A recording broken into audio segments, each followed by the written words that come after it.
Ganito lang kasimple yung ulam mo pero tiyak mapaparami ka ng kain. Maglagay muna ako ng kamatis, sibuyas at luya sa ating kawali.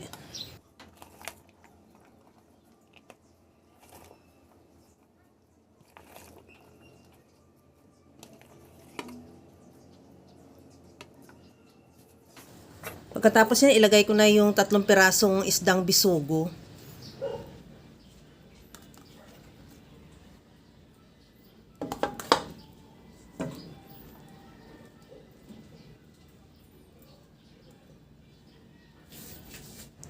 Timplahan ko na ng asin at paminta.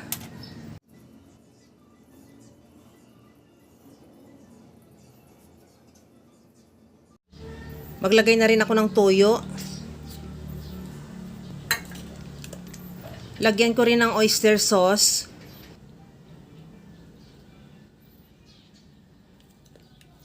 Maglagay din ako ng suka. Lagyan ko rin ng calamansi juice. At maglagay na ako ng olive oil. Kahit anong cooking oil pwede. Lagyan ko rin ng liquid seasoning. Lagyan ko rin ng dahon ng laurel at pamintang buo. Isunod ko na ilagay yung onion leeks or sibuyas dahon at maglagay na ako ng tubig.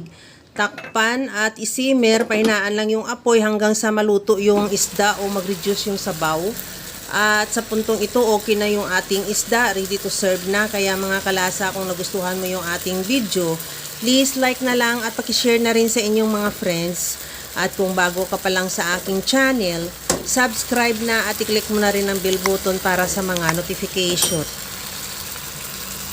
Kaya mga kalasa, alam ko kayang-kaya mo tong gawin dahil sa sobrang simple at napakadali niya lang lutuin. Kagaya lang lagi sa sinasabi ko na wala namang hindi marunong magluto basta sa simpleng paraan lang.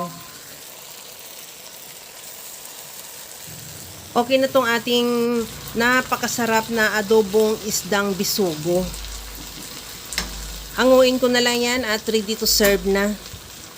Hanggang sa muli mga kalasa. Thank you for watching. Bye-bye!